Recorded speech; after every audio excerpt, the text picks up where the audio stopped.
Hello, and welcome to Public Health Plus Preparedness panel discussion. My name is Michelle James, and I'm the Senior Director of Alumni Engagement at the Rollins School of Public Health at Emory University. This is a continuation of our Public Health Plus series, a partnership between the Rollins School of Public Health and Orange Sparkle Ball. The series is meant to highlight the reach of public health across all sectors and help inform the next generation of public health professionals. Our session today is focused on preparedness. Regardless of sector or topic, there are many threats and complications that have been foreseen by experts, but adequately preparing for them is always a challenge. From changing needs in the classroom to rapid vaccine manufacturing capabilities or ethical considerations with the advancement of technology, the issue of preparing for uncertain future while managing the present affects us all. I'm excited to hand off this session today to our facilitator, Michaela Bonnett. Michaela, take it away. Thanks, Michelle. I'm Michaela Bonnett. I'm an innovation strategist at Orange Sparkle Ball, and I will be facilitating this conversation today. Our four guests today are fantastic, and I'm really excited and honored to have them with us for this conversation. First, we have Michael Roy from Northwestern University at the University of Chicago. He's passionate about educational equity as well as well-being and has been working to advance equity and mental health resources in Chicago public schools since 2019. His primary research interests are healing justice, community well-being, race-based trauma, and minority stress. He has a master's in education and community engagement. Welcome. Next is Katie Kirsch. She's a freelance business consultant for global health and healthcare startups and entrepreneurship ecosystems at McGill University. Katie is also a founding member of Astra's DAO, a decentralized Web3 community for funding non-reproductive women's health. Hello. Dr. Robert Bednarczyk is an associate professor of global health at Rollins School of Public Health at Emory University. He's additionally an epidemiologist with a focus on understanding the determinants of vaccine uptake and vaccine hesitance, and developing and testing interventions to improve vaccine confidence and uptake. Welcome. And finally, we have Sean McDonald, who is the co-founder, and a partner at Digital Public, a public interest digital governance firm, as well as a senior fellow at the Center for International Governance Innovation. Focuses on issues of design technology for governance and governance for technology. Welcome, and thank you all for being here today. All right, without further ado, I know I just gave all quick introductions for everybody, but if everyone would like to describe the space that you work in and your role in a little bit more depth, I think that would be a great place for us to get started. Katie, would you like to lead us off? Sure. The space that I work in is kind of crossing multiple different silos, essentially, is the way I like to describe it. So I've helped run startups in the medical device and biotech space, all the way up to working with large multinational organizations like UNICEF or academia at McGill.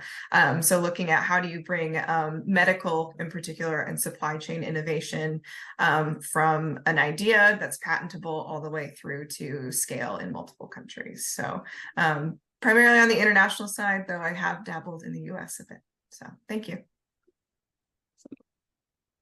Michael, would you like to go next? Sure, thank you, and thank you for having me here. So I do systems level civil rights and equity work in public school settings. So for me, that has looked like spending a lot of time in the central office of Chicago Public Schools, creating the district response to bias-based behaviors and bias-based harm. And so that is, all of those really fun compliance trainings that you take if you are in the realm of education or if you are doing anything with equal opportunity compliance. My work is also in connecting some of the dots between that civil rights compliance work with social emotional learning, youth leadership, and some of that, bigger systems work. Amazing. Robert, would you like to go next? Sure. Thanks, Michaela, and thank you all for having me here today. When I think about preparedness, I harken back to when I was a graduate student. I was in upstate New York. I was working for the New York State Health Department during my PhD program. And the work that I was doing there, my boss at the time was the chair of the National Vaccine Advisory Committee. It's one of multiple advisory committees that make recommendations on vaccine policy in the US.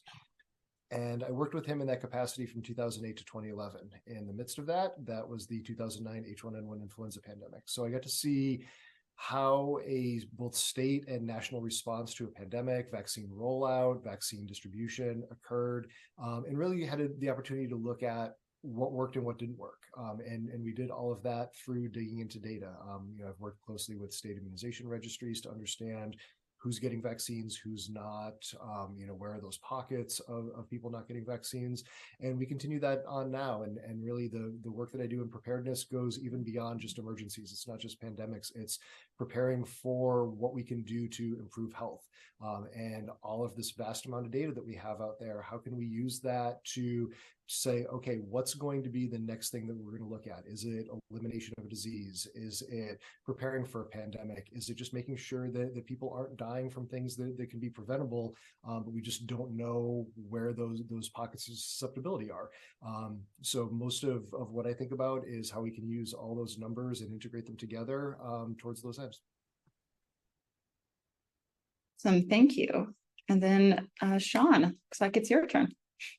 Yeah, only that. Thank you for asking the question that has confounded me at every holiday gathering for the last decade or so. I think that the best way to describe what I do is actually a good segue from Robert. I've worked in technology for a long time, particularly around emergency response and healthcare, health systems delivery and design. And over that experience, I've learned about the value of understanding and essentially governing processes in emergency and in preparedness. In other words, and one of the things that's so special about vaccine development is that we recognize, of course, that science still really matters in order to get the vaccine right. And so while we have a normal footing of institutional processes for vaccine development and targeting health interventions in the way that Robert just described, we also obviously have expedited processes for doing those things, which preserve the core integrities through experimentation process, through governance process. And what we find is that what I found, I guess, in my career is that our processes are not as developed for technology as they are for things like vaccines. And so there is a huge need, and particularly around emergencies, to not only increase the amount of data that we're using, but increase the quality filters and the clarity processes that we use to make sure that data is constructively used and legitimately and politically appropriately used in emergencies. And so I view preparedness as investing in the governance infrastructure that gives us the kind of resilience to target high integrity, high quality, high effectiveness responses. And then I think secondarily, we just don't train people to navigate these issues in the same way. And so we also, I also work a certain amount with education institutions toward preparing people who are in high impact, high urgency and emergency roles toward understanding how to more constructively engage in improving the integrity of these governance processes around emergency response. That's really great framework. Thank you. And then clearly with everybody here, we have we're ranging quite a few different sectors. And so there's a lot of different approaches when it comes to preparedness. So I would like to kind of start us off with a question about what does preparedness look like for you and your work?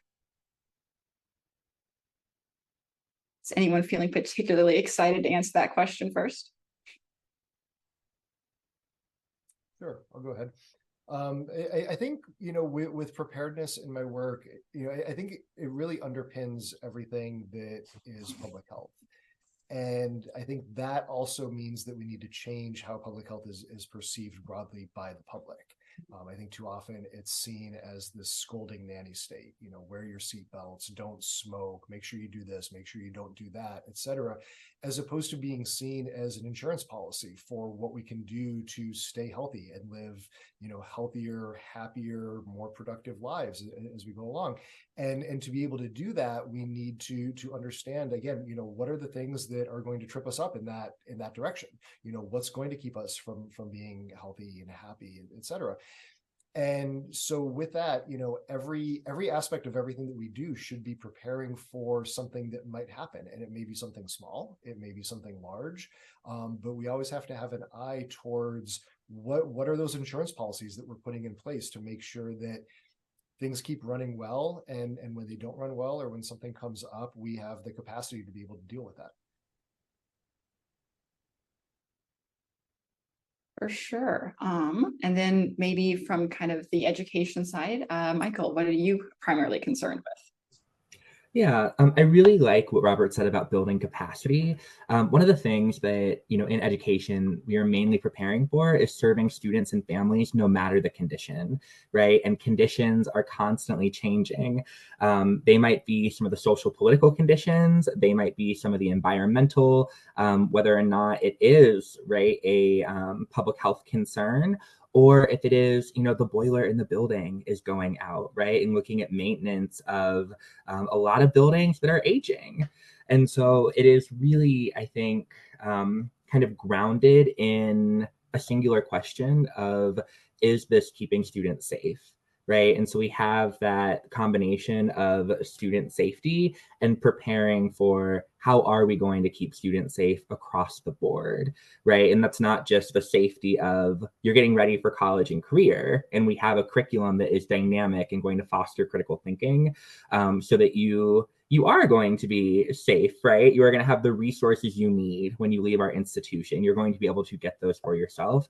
But, physical and emotional safety as well when you are in an educational systems care. Yes, jumping off from that, if we're looking more at, like the two different sides, safety and just having to think about all of the different things that tie into it. Katie, I know your work comes from a lot of different areas with your background. What do you look at most primarily when you think about preparedness? I think thinking in terms of like the broad scope of preparedness, I often think of it on 3 levels. There's like personal preparedness, whether it's your own education, which Michael was just touching on, as far as especially in public health. And I work a lot with doctors trying to learn AI and other areas and trying to cross over into other industries.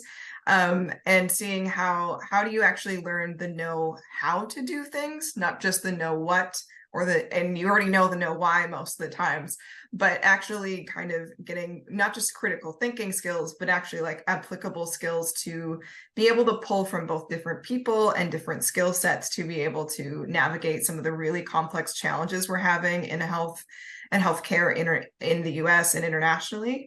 And then looking at from an organization level, right? You're always looking to deal with whether it's climate crisis issues, whether it's COVID and having to apply for PPP loans in your own runway. Like, what does that risk profile look like and that preparedness need to be especially when I work with a lot of startup organizations, the trade-off is really high if you're looking for short-term gains versus long-term gains. And it's often really unsexy work to do the long-term stuff and has to have a really, really high incentive to do the long-term stuff when you're a startup and stuff is so lean. And then again, on the health systems level, and we're thinking, most of my work has been with blood systems infrastructure in low to middle income countries or oxygen. That's a very long-term goal to set up huge health systems in these different places that involves a lot of moving parts, from regulation to just the act of logistics. So I think that's the health systems level that I think touches on a lot of the healthcare delivery aspects we touch on, and involves so many players and is, I think, bigger than most of us can take a bite out of, but involves a lot of different pieces along the way. So I think each of these, for each person, is sort of a preparedness goal that we have in order to be kind of successful. But again, it's often very unsexy work and doesn't get sort of that long-term view that it should. Absolutely. And then Sean, yes, what would you say is maybe what you're primarily concerned for when you're thinking about preparedness? Everybody else's answers were already so good, though. Can I just have their? No. So I think, basically, I think that pulling on a lot of the things that the other panelists have said, I think systems that are designed with the resilience to recognize that emergency is ahead of them is both very hard to do in the short term and absolutely critical in the medium, long, and increasingly, unfortunately, sometimes short term. There were a lot of restaurants that opened in the first part of 2020.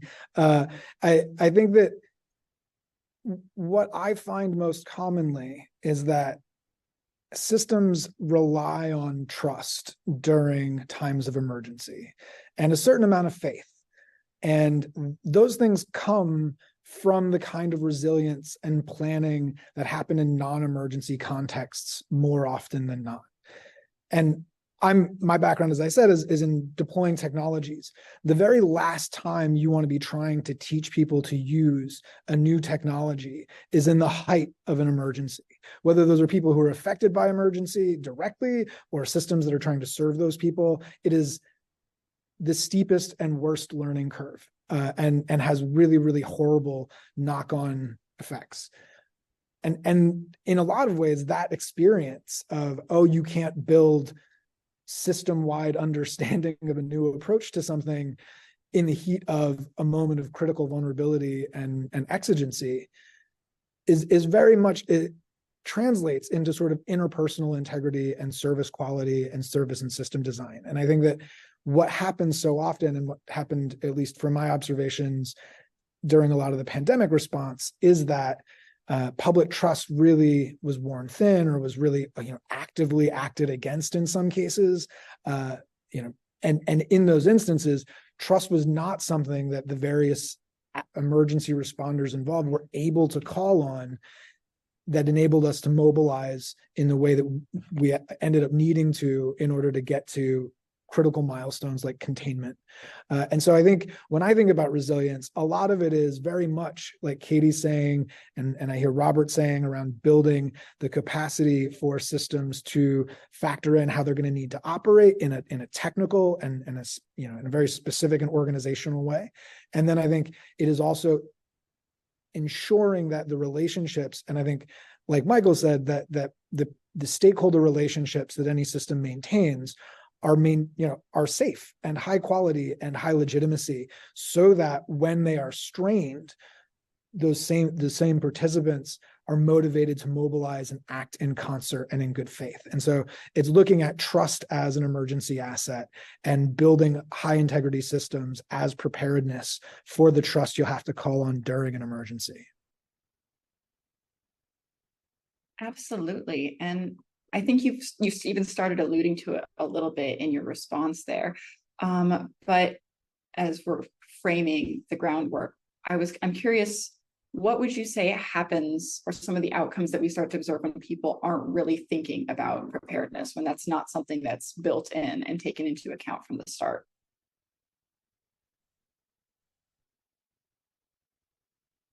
I don't know if you're talking to me specifically. Can we edit whatever it is so I have clarity that smoothly? I will jump in, having thusly embarrassed myself. I think that, what we see are fractious responses. I think we see people, not willing to trust critical institutions, developing anecdotal approaches to science, and behaving in ways that stop working toward a common interest and significantly prioritize individual interest. And I think I have a lot of sympathy for people who are struggling with trust in institutions or trust in technology intermediations or interventions during emergencies. There's a lot of great reasons for skepticism and concern. And I think that, it is hard to talk about the legitimacy of a profession, in any concrete way. And yet, if you think about the percentage of health information that people got from their doctor, however, 20 years ago, 50 years ago, versus the amount that they get from their doctor now, and how important, doctors can be as a high integrity voice in an emergency or in a response. That loss of legitimacy becomes really tangible. And so I think what I see when systems fail are that we lose the ability to work together, that the institutions and bases of expertise that we rely on for a lot of things don't mobilize us in the same ways. And we spend a lot of money and die a lot more than we need to, and really experience just the worst of it because we're not able to rally around common cause. Absolutely. Robert, I'm sure you have some thoughts on that. Yeah, I mean, I was struck by what Sean was saying around trust, and I think that it goes to a central point of something that I teach my students all the time, is that we need to be able to embrace and understand uncertainty. And I think that's something that we as a species aren't really wired towards. But again, going back to 2009, I remember it felt like every press conference that was being held with updates around H1N1 flu started with, look, this is what we know right now. This might change in a minute. It might change in an hour. It might change in a day. But when it does change, we will give you updated information, but please bear with us because this is an ever evolving situation. And while that doesn't feel good, like, we want that certainty. And I think that was something that we saw in COVID, is that, people that are out there speaking with this air of certainty, even if it was with mis or disinformation, people will latch onto that. But I think having that honesty around that uncertainty is really, really critical. And I think that's an area, when we talk about preparedness, I think there's a big component of training, and this goes to something that I think, Michael had mentioned earlier as well, is, how we think about having those pieces in place for those resilient systems. And I think training people to talk about that uncertainty and to feel comfortable doing so really can go a long way. And it's not something that I think that we've prioritized, but I think that we really need to take a solid look in the mirror at that in terms of how we communicate and how we speak, with the public, with our constituencies, et cetera. Absolutely. And yeah, I think you just segue really excellently into just how we communicate around preparedness. So I'm curious, what do we see as some of the biggest issues with communicating preparedness and some of these around some of these different challenges, maybe in your work? Michael, I know it's got to be really interesting at talking to people in the context of the school systems. Yeah, absolutely. There's so much good stuff, so much meaty stuff from Sean and Robert that was just said. And I think that ultimately, what they're highlighting is how we are doing, relational trust work. And I believe Katie, highlighted that, it happens at different levels, right? We have our personal, we have our interpersonal, and then we have our systems level. And so when we're thinking about, doing training for communication and doing, I think the work that allows people to have good relationship in crisis is that we need to do foundational work, right? And that means that we are really looking at how are we showing up on a daily basis, and then how are we showing up and interacting with each other. And so given that, one of the challenges, I think, with communication in general is some of that uncertainty, right? It's some of the discomfort. It's some of the authenticity and sitting with humanness. Education is more often than not a public good, right? And so we're looking at public agencies that have probably caused harm in their community, that maybe haven't been set up for success in crisis, and are also run by people, right, who are inherently fallible. And so I think it comes with pointing out some of that honesty, as Robert was saying, to really say that, we are trying to do the best we can, and this is how it's happening, right? This is the information that we know, as Robert said. Another way that I think that is often put is really talking about a transparency that is, I think, maybe more, maybe broader, right? Rather than just saying, here's all the information, it is also saying, here's how decisions are being made, here's why decisions are being made, and starting to invite the public or starting to invite your stakeholders into that process as a means of building trust, right? And it's scary to acknowledge that systems may have failed or that people may have failed, because a lot of times people are held to perfection and systems are held to perfection. And that's simply not going to ever be the case, right? It is always, how can we, get back to making decisions that are keeping students safe or keeping stakeholders safe or really serving people. And so, when I'm looking at, I think some of that relational background, it's remembering that relationship in times of crisis can be set up for success if we have foundational connection ahead of time, right? If we are acknowledging that hurt, harm, conflict, all of that stuff happens, we can address it and we can get things back on track. But that's not something, as Sean said, that can be developed in crisis. It's something that's going to, I think, spiral out in those moments because of the lack of trust, because of the lack of, I think, of, faith in institutions.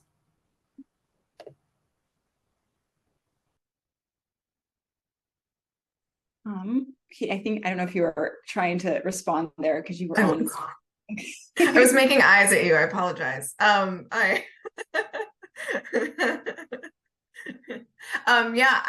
Michael, everything you said, I think is really resonant. I think in the current times we live in, and for decades and generations, in a lot of ways. I mean, I'm sort of looking at research in particular, and how do we start doing and looking at clinical trials, and how do we enter this sort of aspect that affects the vaccine development, that affects things that happen later for any sort of healthcare delivery. And so in my latest project with Asterisk DAO, one of the biggest conversations is just how have women in general been underserved for decades, for generations, in just basic clinical testing, from just the fact that we have a different set of hormones that overarch and basically ruin most clinical trial results, to put it bluntly. And how do we actually interact with that on a day-to-day basis, and what does that actually mean as we progress towards more personalized healthcare that has a bigger trust issue overall, I think, in how its testing is done.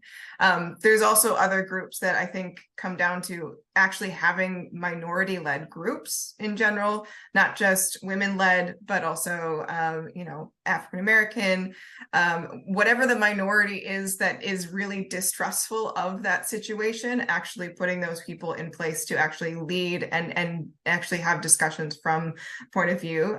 Just to highlight another group that's doing some really interesting work is Indigenous AI. They're working on collecting genomics from primarily the African continent and African descent, which is historically a place that's just been looted for various reasons. And genomic privacy is another area that's going to be kind of coming up. So I think building on this foundational trust is really important, but also then recognizing the history of past distrust that is implicit in a lot of our healthcare system, and how does that actually then affect that ongoing data collection, basic building of structures, and what does that look like, and then affect the communication and how we actually talk to folks who have been dealt with these previous transgressions, and then expecting them to show up in the same way that they would have before. So yeah, I think that's a lot of what I'm coming from, and thinking about how do you look at preparedness and trust. Earlier on, I think we've just said it 4 different ways, but I think that's really something that doesn't get discussed, and is part of, frankly, the unsexy work that I mentioned, and also challenging some current power dynamics as well. Katie, I actually really want to uplift something that you said, right? Which is looking at minoritized voices and really thinking about when we are building trust with institutions of having the honesty and naming who is at the table and why, right? And I think that, even looking at conversations like these, right, there's an absence of representation at the table. And I think that's, just important to name and uplift and to recognize too, as we're talking about preparedness. And that goes into, I think, the field of public health, the field of education, in our fields where, we are looking at how are we recruiting people from all walks of life, so that when we're having discussions, there are people there that look like the people that are being served and look like and represent the communities that are being served. I think it's also valuable to highlight that this happens not just in what we say, but in how we literally say it. Part of the work that I did as at Frontline SMS, and part of engaging with folks of a wide variety of backgrounds, is recognizing that most of the channels that we use to reach people don't reach most people. And so less than 40, at the time, less than 40% of the world had ever seen the internet. And yet most of the ways in which, humanitarian response was adopting technology was in this very web-centric way. Part of the reason that we design systems on SMS and around SMS is because it reaches billions more people. To this day, actually, it reaches more than 1 billion people more than the entire internet combined. And so when we're talking about preparedness and communication and how it is that we meaningfully engage with traditionally or historically marginalized voices, not only marginalized once they actually are able to express a voice, but rural communities, communities who have been outside of the purview of historic, traditional intervention strategies. I think when we talk about preparedness, and communication and trust building, we have a real interest misalignment problem between the way that systems are designed for responders and the ways that systems are designed for people who are experiencing an emergency. And so I think recognizing that so much of this design, it can sound really technical to say you should use text messaging because it improves the resilience of your system in order to prevent future emergency problems, right? I hear myself saying that, and I fell asleep about halfway through. I get it, right? And right now in the world, there are places where people are disconnected on purpose. There are places where people are disconnected by accident. There are places where people are disconnected by infrastructure failure. And they all need education, and they all need medicine, and they all need fair representation of rights before, their authorities. And all of those core things, all of those core systems have to learn to communicate in ways that push themselves. Not just, is it the new technology? I'm exhausted by the dialogue about new technology. It's, does our use of a new tool reach new people, more meaningfully engage people than we had historically, create opportunities for participation in the way that not only our systems are administered, but the way that they're designed. And I think that we have a fundamental platform problem, not in a technology sense, but in a prioritizing interventions that get to the most people the most effectively problem. And I think that if we move that lodestar just even a little bit in the way that we think about what it means to be prepared, what it means to prioritize serving people equally, then we make a really big difference in the way that responses roll out. Yeah, and I think one thing that's a little heartening to me recently, one of the projects that I've been working on since very early on in the COVID pandemic has been in collaboration with the SEAL network, so the Community Engaged Alliance to Address COVID Disparities. And here in Georgia, Georgia SEAL is focused on working with the African American and Latinx communities, but different SEAL sites around the country are working with populations that, as we've talked about, have been left out of the discussion, have been marginalized, have had these issues that do result in a lot of loss of trust. And I think one of the things that comes up, again, when you're in the midst of an emergency response like a pandemic, there can be questions, not just these longstanding trust issues. You know, we're all aware of the legacy of Tuskegee, for example. That's, you know, I mean, that's something that permeates so much of what we do in public health in the South. But when you are saying, okay, here, we're coming into your community and we're going to give you this vaccine for something. Now, we haven't taken care of any of your other primary healthcare needs. We haven't done any of this other stuff through the years that you've wanted, but we're going to give you this thing now. And we see that in the global setting, you know, global polio eradication, which, yes, I am all for eradicating polio. But when you go into rural, remote villages who say, okay, we don't have access to clean water, but you keep coming around and giving our kids these drops to prevent polio, and we haven't seen a case of polio in 10 years. So that, I think, is another aspect of that loss of trust in there. But when I started saying this, I was saying that I'm feeling heartened by this project.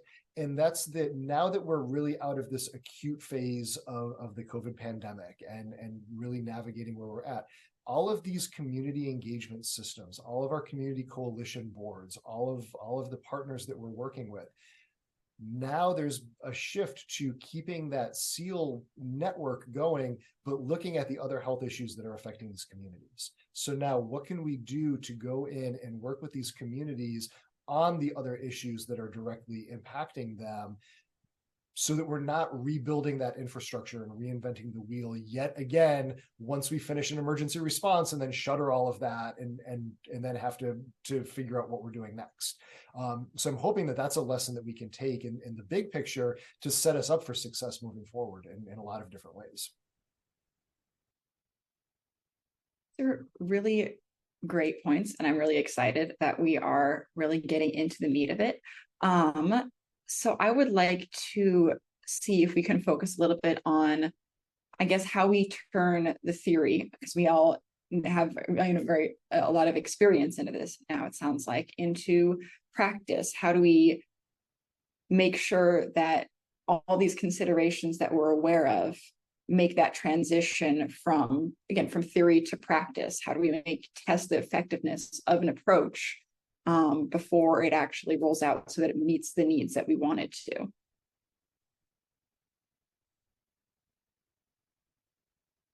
Anyone feeling brave? I can go ahead and start, but I think that we have to, I mean, that's a really big question, right? And I don't love that I'm going to say that it needs a big answer, which is, I think, really fundamentally looking at the systems and structures we have in place, you know, with that end goal in mind, right? So if we are saying that in an emergency, as we are prepared, we are able to do critical thinking, we are able to regulate ourselves and do some of that co-regulatory work, so that we are staying calm and collected, that we have built trusting relationships with our communities, with our stakeholders, so that we can be effective, and that we're doing everything in a sustainable way so that it doesn't get thrown out afterwards. I think it really means taking a look at how we operate in the organizations as we do work along the way, and about the relationships we're building with our stakeholders from the beginning. And so I know I've been harping on relationships and as the foundation for work a lot, but I do think that, you know, if we're looking at practical steps in organizations, it is creating trust through like distributed leadership. It's creating, you know, trust and well-being in your people with honesty and transparency in the decision making.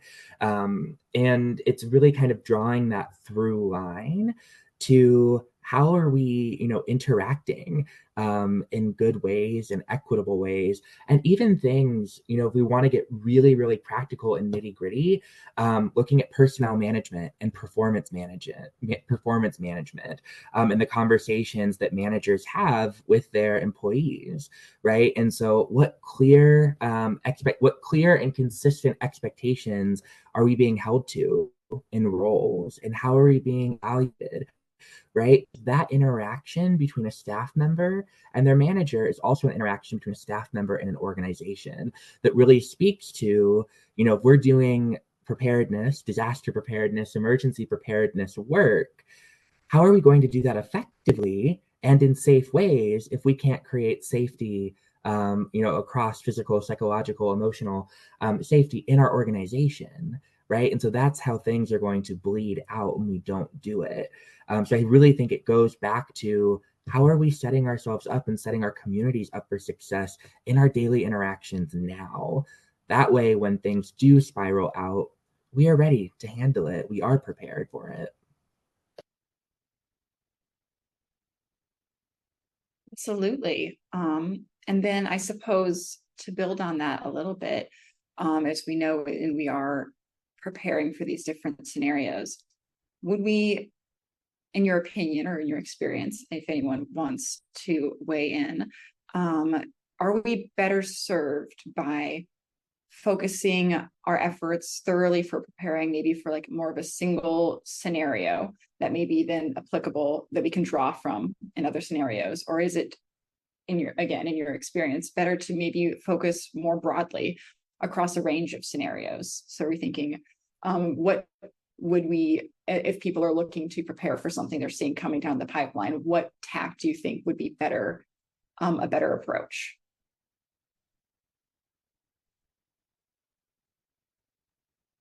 I guess I would think the latter, just gonna throw that out there. And in the fact that you really can't predict the future and you really can prepare for as much as you can prepare for. But having sort of, I think one of the things I see with especially smaller organizations and even middle or large is just a little bit of out of touch of what's happening on like a larger scale, or whether it's climate change or some of these more like long-term, things that don't get our psyche going as like immediate response issues. Having a dynamic in the organization is really important, where you have someone who is forward-looking, a visionary of sorts, looking at how they can be dynamic in the organization, and then also having often a team of people who can say, no, these are actually the risks associated with all of those paths, and also how to maintain that internal organization. Kind of what Michael was also saying about how do you maintain the internal structure and the safety of your own organization, but then keep looking forward. It's really difficult to find that in one person. And I think it's really important to find that teamwork and that sort of setup where you can allocate roles that allow you to have those discussions, but also look at how do you run different scenarios that are effective for your organization and are in touch with what's happening, perhaps outside of the single lane that you often look at. And I think one bridge between both of those great comments is also that a lot of what we're doing, we're talking about like essentially engines of participation, right? And it's what does it look like when we work together for a common purpose? That common purpose can float. It's not always the same purpose. Different populations are doing it in different times, in different ways. This is governance challenges, right? These are, whether they're governance inside of an organization, as Michael's talking about, both in terms of how people feel in terms of safety and also being and participating. And then also, just as Katie's saying, in terms of being able, ensuring you have the capacity and the mandate and the resources to recognize that future-facing evolution and adaptation is a core part of what you're going to do if you exist for any period of time, right? And so evolution has to be at the core of your organizational design, the core of your mandate. I think that to just also lightly touch back on the last question that you asked, governance is not only important as an engine of participation, it is important and as evolution. It's important because it ends up creating the means and the mechanism to engage more constructively. And so I think that where you're basically, sorry, what I'm trying to say is that not only do you need good mechanisms by which people can participate, you need a sense of accountability to that common purpose, right? And the best way to achieve that kind of accountability and the clarity, and what I think Michael was talking about with saying transparency, and Robert was also saying with transparency, yes, it's imperfect, but here's where we are, we're doing the best we can. That's sort of step one, right? But people who live in autocracies are not unaware that they live in autocracies, right? We have, the means of being able to add your wisdom or your experience or your harm as valid experience that should shape the design and reaction of the response is critical. And I think that what I end up spending a lot of my time focusing on specifically are marrying the sort of types of things that an organization does with the types of participation that would give it integrity, clarity, the ability to evolve and respond to the impacts that it's having in a given context at a time. And that's a much, much harder thing to do than to say. And so almost all of the credit really is for partners and organizations who do this work and everybody else here. But I think that thinking about it as a participation design question, not just a management question, it is a really effective way to get people to recognize how many rights are affected in preparedness and in response, and how many people have a stake, and how important and how constructively they can evolve together and can mobilize together and organize together when given a structure in which to do it. And I think that that's so often where I see intervention trying to dictate as opposed to manage participation of response efforts. Yeah, I mean, I would love to build off of everything that's been said here, and kind of going back to Michaela's original question. I think too often we get into these very pointed, clearly defined preparedness activities. The United States since the mid-2000s has had pandemic influenza preparedness plans, which is great if you're preparing for an influenza pandemic. How much of that really worked when COVID emerged? And, but I think that there's principles that can be taken from that, but exactly to what Sean was just saying in terms of that type of participation, you look through those plans, there's nothing in there about what are the impacts on businesses if you have a shelter in place and a stay-at-home order, and now the service industry is decimated. What do we do in terms of that? How do we handle shifting essentially at the drop of a hat to online schooling, and every kid is stuck at home, and what are the impacts on parents for that? Those are the issues that we didn't grapple with, because these plans are, how do we allocate ventilators? How do we develop a vaccine? How do we distribute the vaccine? Who are the priority groups for vaccination? What do we do for other non-medical interventions? But we lose that person-centered focus and all of the societal impacts that come into play. And I think that, we really need to do some soul searching and take a step back and think about, okay, what does preparedness mean writ large? And now coming out of the pandemic, how are all of these different sectors affected? And what can we do to make sure that if this happens again, that we have that better sense? And again, it's still probably not going to be perfect, and there's probably going to be another twist. And I hate to say it this way, in the next pandemic, but in 2009 with H1N1, my mentors at New York State Health Department said, well, everybody's going to work through a pandemic at least once in their career, so you got yours out of the way early. And I patted myself on the back for that. And then 10 years later, look at what happened. So I think that we really need to, as Michael and Katie and Sean have all said, there needs to be this person-centered focus. And I say that as an epidemiologist who deals with ones and zeros almost exclusively in everything that I do. But we need to go out and really, work with our communities and our constituencies. Awesome. Thank you. I know we are getting closer to the end of our conversation here together, and so I really appreciate everybody and all of your contributions and putting a lot of thought into this. I know that the topic of preparedness can get a little doom and gloom because we talk about all of the things that are going wrong or could go wrong. So I wanted to kind of wrap up a little bit talking about if you're aware of anybody who's doing preparedness well. Is anyone doing a good job? Are there really any good examples that we can look to and pull from as we're in our own work, or just if we want a little bit of joy when we're thinking about this topic?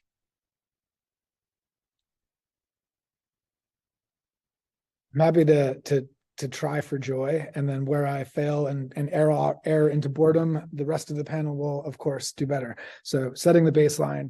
I think that the things that give me the greatest hope are two things. The first of which is that in every disaster I have ever referred to, there's been exactly what Mr. Rogers said, maybe when some of the oldest of us were kids, which is that there are always helpers, and you should always look for the helpers. And every time I've seen a major emergency come up of any type, the on the ground community response, the reaction of communities involved and impacted, and the way that they mobilize to build and teach humanitarian response and responders about new ways and better ways to do things in their context or for their communities is truly inspirational. And it is a source of incredible joy, even in the heart, even though it is probably the worst way to find it. And I think that the second part of that, and the other maybe systems level kind of design piece that feels so powerful and joyful, is that the systems are responding to that. Humanitarian response is learning very slowly, way too late, et cetera, but learning to localize. And in the same way, we're seeing a lot of programs come to recognize the relationship between the things that they do and the contexts in which they operate. And I think that in the aggregate, we're seeing those distances become smaller. We're recognizing that having a human and an organizational footprint in the places where you go on to affect people's lives, whether in emergency settings or otherwise, is increasingly critical. And especially, in reaction to the ways in which technology has made that less and less common. So the things that give me the greatest hope, I think, are learning from the frontier of practice and recognizing that it's not coming necessarily from technology practice, is coming from the contexts in which important and innovative things get done with real impact. And the ways in which systems and institutions are slowly again, but surely recognizing that that is the reality of practice and are learning to listen and integrate those kinds of innovations and interventions into what they're teaching going forward. So we're seeing systems learn to get better. And I think those two places are places that I draw a lot of hope.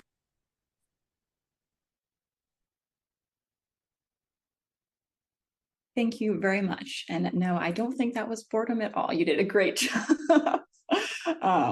Does anyone else have any really good examples we can point to, or shall we wrap it up for the day?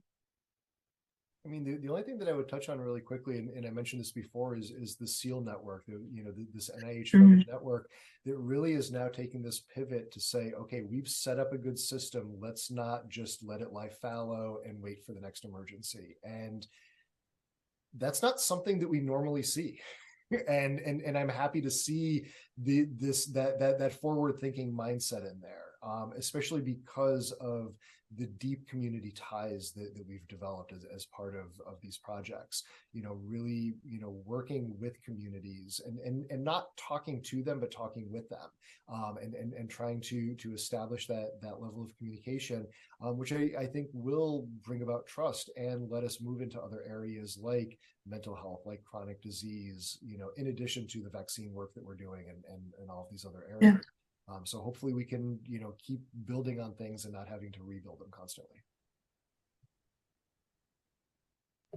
I think just to quickly add with that, and I think, Sean, you said it really well of looking at how we are,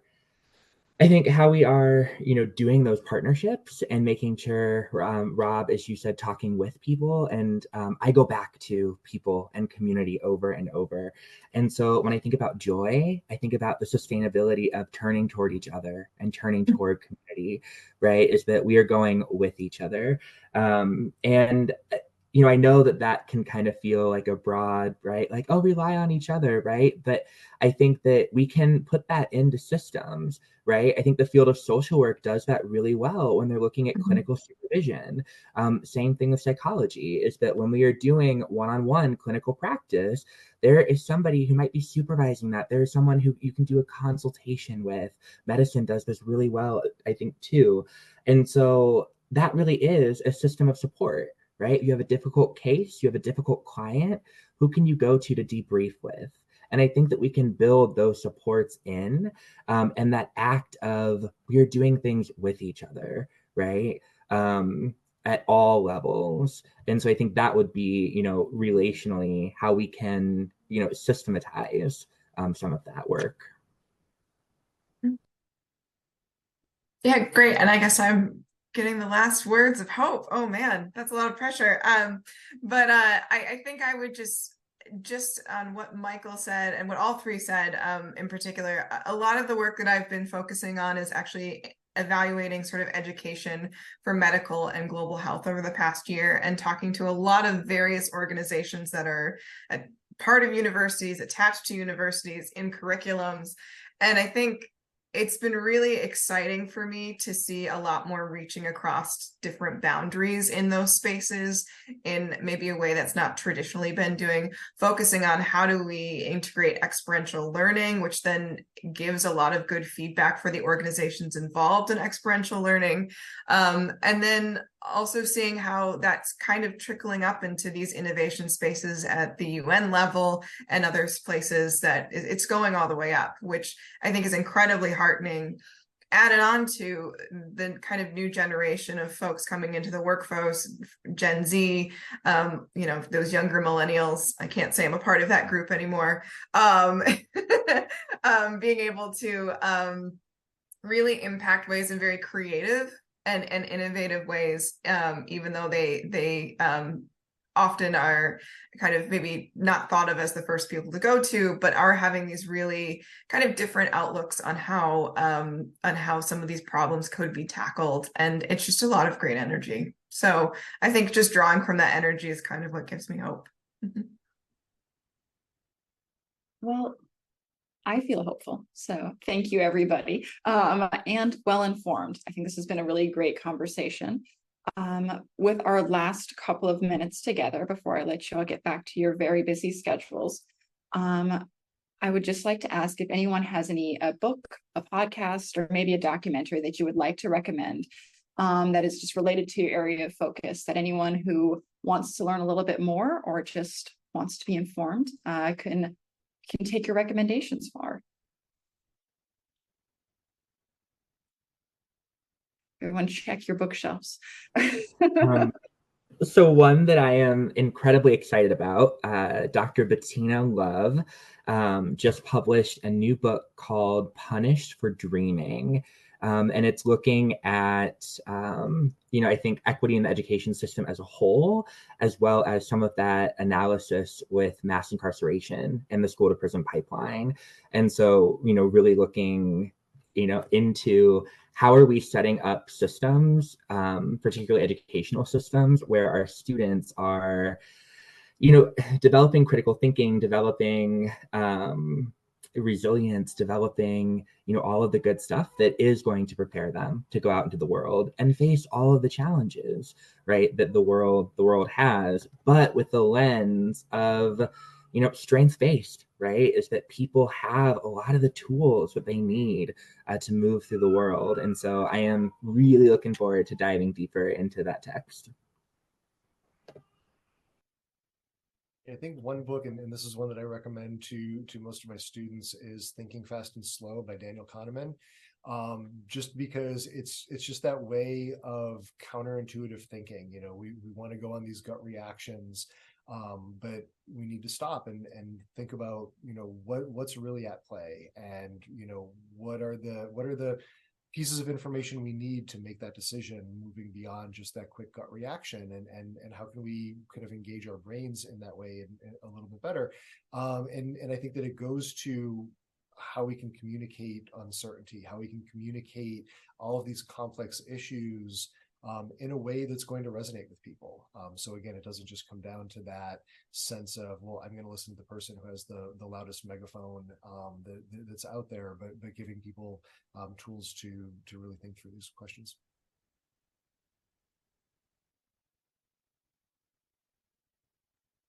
Thanks, I guess. I'm not sure I have a really good preparedness focus one, but I'm just going to shout out Femtech Focus, which is by Brittany Barreto. And it's one of those podcasts that, yes, is Femtech focus, but has a lot of focus on both the history, which is something we always have to look at in public health, as well as the kind of upcoming, like, how does AI interact in this space, and how does this look in very different international markets? So I think from that focus of looking at a broad and just kind of staying connected to these often very flashy sounding topics, it's been a great podcast to me. I was gonna, I don't have a specific recommendation in this because I think there's so many, but what I'd encourage people to do is read up on the political history of public health. I think a lot of the decisions that people think got made for one set of reasons got historically valuable to historically contextualize in the reasons they were actually made, and to recognize how fallible and how much we have to learn from those decisions, which is not to say that we shouldn't continue to do things like buckle our seatbelts, just to make sure that we're all being on the same page there. And then the second one is a plug basically for a future book called Humanitarian Extractivism by an author named Kristen Bergatoris-Sandvik, who's a humanitarian scholar who's been focusing for a long time on the way that humanitarians have used and rolled out technology and sort of the footprint that that has. And I think that it will be a great history of the trade-offs and what changes between emergency settings and what we think of as sort of the more normal experience of how systems work. And so understanding both the politics and the history of public health, and then the way that emergency and technology have acted on them in recent past are two really great kind of focusing frameworks for people interested in the space. Awesome. Well, thank you all again for this great conversation and for all of your wonderful recommendations. I know I will be checking those out for sure. And again, just thank you to Rollins School of Public Health and Emory University for helping us out with this, and have a great rest of your day. Thanks. Thank you.